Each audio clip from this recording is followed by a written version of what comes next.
Κυρίες και κύριοι, σίγουρα ανοίγοντας το πουλαπάκι των αναμνήσεων θα έχει πολλά να διηγείται για αυτή την πολύ μεγάλη καριέρα στο γιο του τον Κάρολο,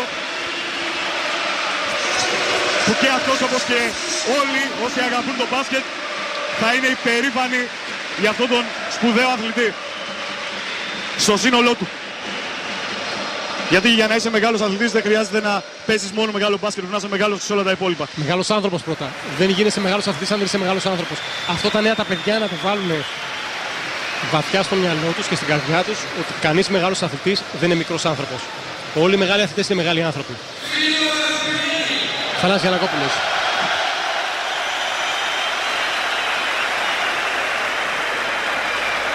Σας μιλάει ο Θανάσης, ο δικός σας άνθρωπος.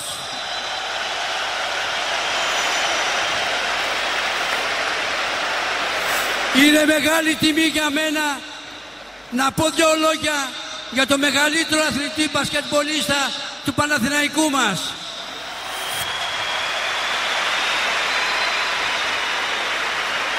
Μέσα από τα βάθη της καρδιάς μου τον ευχαριστώ για ό,τι έδωσε τον Παναθηναϊκό, και να θυμάται όλοι οι Παναθηναϊκοί σε οποιοδήποτε μέρος της Ελλάδος και αν βρίσκονται, τον αγαπάμε, θα τον έχουμε στην καρδιά μας και θα τον θυμόμαστε για πάντα.